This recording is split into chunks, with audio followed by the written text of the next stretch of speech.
दुनिया की सबसे बड़ी खबर इस वक्त इजराइल और हमास के बीच सीज फायर को लेकर है और हमास ने इजराइल को एक बहुत बड़ी धमकी दे दी है। हमास ने कहा है कि अगर इजराइल ने फिर से कमांडो ऑपरेशन करने की गलती की तो उसके बाकी बचे बंधकों की जान की गारंटी वो नहीं देगा।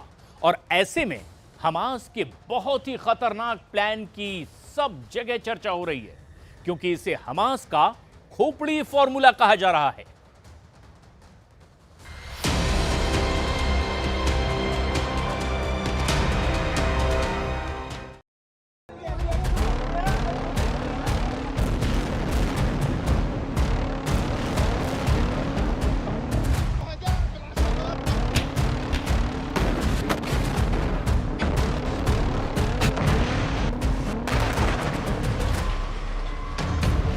ये युद्ध कब रुकेगा?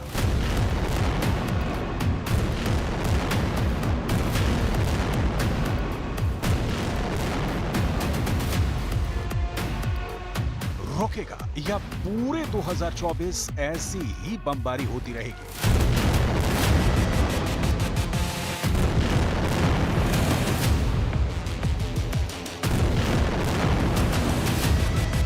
गाजा की सड़कें खून से लाल होती रहेंगी। इजरायल को कैसे रोकेगा हमास?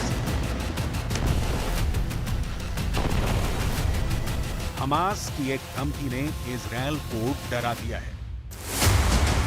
इजरायल को रोकने के लिए हमास ने निकाल लिया है खोपड़ी फॉर्मूला। हमास का खोपड़ी फॉर्मूला सुनकर दहशत में है नेतन्याहू, परेशान हो गए हैं जो बाइडन। खोपड़ी फॉर्मूला यानी एक गोली एक मर्डर।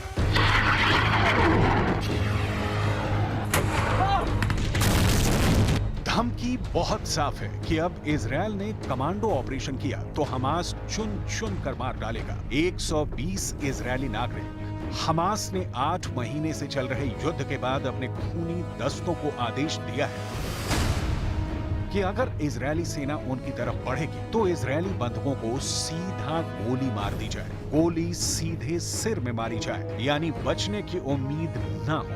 यही है हमास का खोपड़ी फॉर्मूला।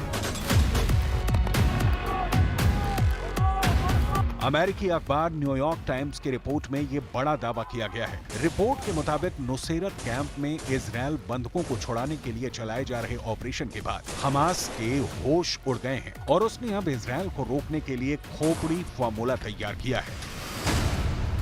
इजरायल ने 8 जून को हमास के कैद से अपने 4 नागरिकों को रेस्क्यू किया था। इस दौरान ऑपरेशन में 270 से ज्यादा फिलिस्तीनी आम नागरिक भी मारे गए थे। हमास ने दावा किया था कि इजरायल के हमले के दौरान 3 बंधक उसी की फायरिंग में मारे गए।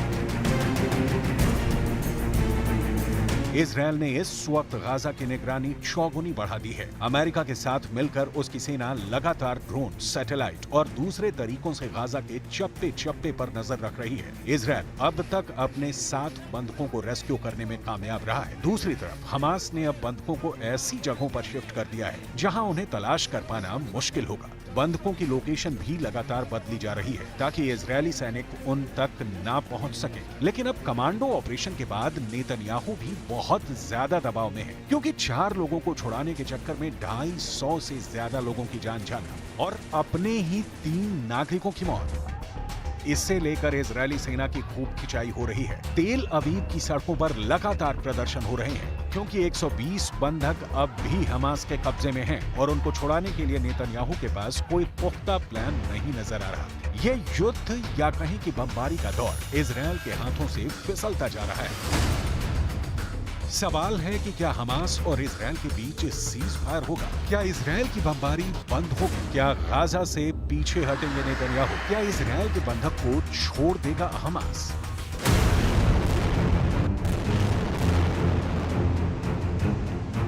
हाल के दिनों में अमेरिका के सीज फायर वाले ऑफर पर बातचीत तेज हुई थी, लेकिन अब हमास के तीखे रुख के बाद ये बातचीत बीच में अटक गई है। इजरायल के कमांडो ऑपरेशन के बाद हमास कोई चांस नहीं लेना चाहता। हमास ने साफ कह दिया है कि इजरायल अगर बाकी बचे 120 बंधकों की रिहाई चाहता है तो उसे पीछे हटना होगा और एक कदम भी आगे बढ़ाया तो अपना खोपड़ी फॉर्मूला लागू कर देगा। हमास की शर्तें इजरायल को परेशान कर सकती हैं। हमास चाहता है कि 120 नागरिकों की रिहाई के बदले इजरायल को गाजा से पीछे हटना पड़ेगा। गाजा पर हमले बंद करने होंगे और ये सब फौरी तौर पर नहीं बल्कि स्थायी कदम उठाने होंगे। फिलिस्तीनियों को अपना भविष्य खुद तय करने का हक होगा। कैदियों की अदला बदली भी की जाएगी क्योंकि इजरायल की जेलों में भी 7,000 से ज्यादा फिलिस्तीनी कैद हैं। इन्हीं हजारों बंधकों में फिलिस्तीन के पूर्व स्पीकर और हमास के नेता अजीज द्वेक भी हैं, जिन्हें इजरायल ने 8 महीने बाद रिहा किया है। रिहाई के बाद फिलिस्तीन के वेस्ट बैंक में डॉक्टर अजीज का स्वागत हुआ।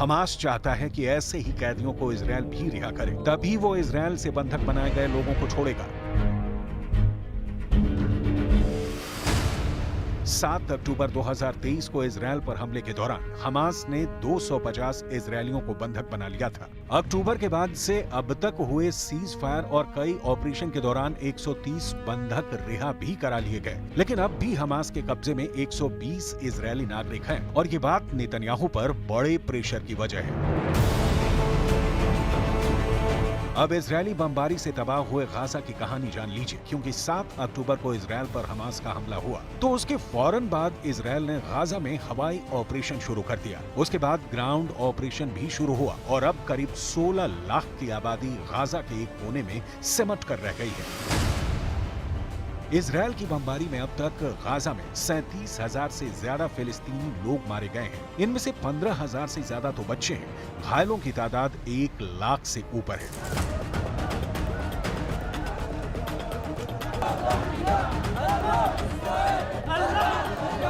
ये ऐसे आंकड़े हैं जिसे लेकर अब पूरे अरब वर्ल्ड में गुस्सा है। यमन की राजधानी सना में इजरायल के खिलाफ प्रदर्शन देखिए। हजारों लोग सना शहर में सड़कों पर उतरे और यहाँ इजरायल के खिलाफ बढ़ चढ़कर नारेबाजी हुई। यमन में लोगों का मूड बहुत खतरनाक लेवल पर पहुंच गया है। यहाँ के लोग चाहते हैं कि गाजा पर हो रही लगातार बमबारी को फौरन रोक दिया जाए।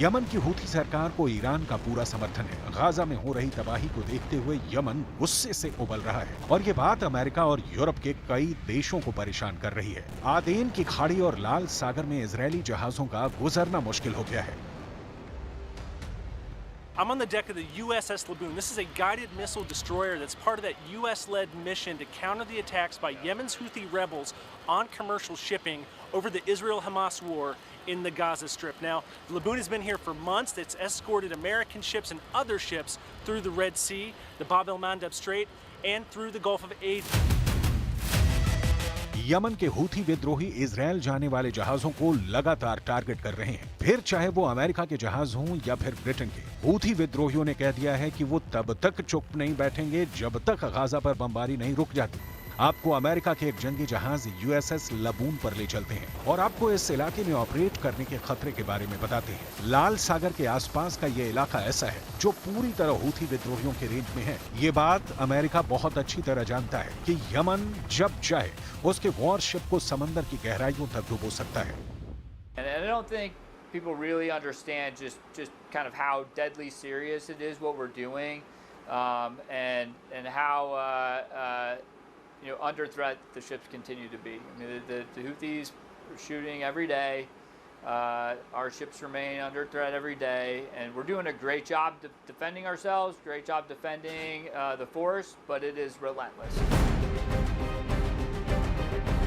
इस वक्त अमेरिका का एयरक्राफ्ट करियर यूएसएस आइजनहावर भी इस इलाके में ऑपरेट कर रहा है। अमेरिका के कई जंगी जहाजों पर हूथी एंटीशिप मिसाइल दाग चुके हैं। इसलिए अमेरिका पर न सिर्फ इजरायल की तरफ बढ़ने वाली मिसाइल को रोकने की जिम्मेदारी है, बल्कि साथ में खुद को भी एंटीशिप मिसाइल से बचाना है। और यही चुनौती अमेरिका के लिए बहुत बड़ा सिरदर्द बन चुकी है।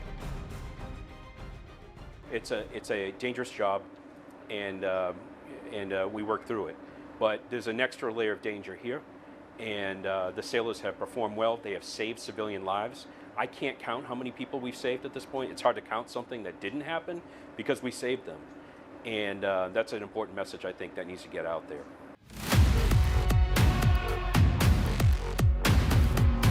जब पूरी दुनिया का फोकस गाजा पर बना हुआ है, तब यमन के आसपास समंदर युद्ध से खोल रहा है। यहाँ रेड सी की मिस्ट्री के पीछे मास्टरमाइंड कोई भी हो, इसका सबसे खतरनाक मकसद बाइडन और नेतन्याहू को साफ साफ नजर आ रहा है। बाइडन को लाल सागर में तूफान नजर आ रहा है, तो नेतन्याहू को लग रहा है कि उन्हें गाजा और लेबनान के बाद तीसरे युद्ध में फंसाने की साजिश शुरू हो गई है। रेड सी की मिस्ट्री अब गाजा में चल रही बमबारी का बहुत बड़ा बदला कही जा रही है।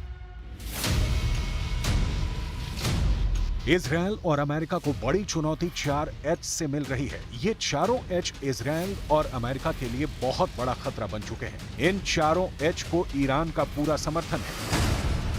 एच से हमास, जिसने गाजा में ग्राउंड ऑपरेशन के दौरान इजरायल को कड़ी टक्कर दी है। एच से हिजबुल्लाह यानी लेबनान का मिलिशिया, जिसने इजरायल के उत्तरी ठिकानों पर हमले शुरू कर दिए हैं। एच से इराक का मिलिशिया हश्द अल शाबी, जिसने इराक और सीरिया में अमेरिका के अड्डों पर हमले किए हैं। एच से हूथी यानी यमन का विद्रोही गुट, जिसने लाल सागर पर गुजरने वाले हर इजरायली शिप को टारगेट पर रख लिया है। यमन के हूथी विद्रोही अब लाल सागर में इजरायल के बाद अमेरिका और ब्रिटेन के शिप को उड़ाने की धमकी दे रहे हैं। उसकी इस धमकी को अमेरिका को बहुत गंभीरता से लेने की जरूरत है, क्योंकि हूथी विद्रोहियों के पास 3 ऐसी मिसाइल हैं जो अमेरिका का कैरियर जैसा बड़ा शिप भी डुबा सकती हैं। पहली मिसाइल है फलक। इस मिसाइल में ईरान से मिली हुई गाइडेंस किट लगी हुई है। इसकी रेंज है 140 किलोमीटर। दूसरी मिसाइल है तनकील। इस मिसाइल को ईरान की राद 500 मिसाइल की कॉपी कहा जाता है। इसकी रेंज है 500 किलोमीटर। तीसरी मिसाइल सबसे खतरनाक, नाम है आसिफ। ये ईरान की मिसाइल फतेह 313 का ही वर्जन कही जाती है। रेंज है 500 kilometre. We currently have pretty high confidence that not only is Iran providing financial support, but they're providing intelligence support as well. And then finally, the one that gets most of the news is the kinetic support that they provide, the weapons.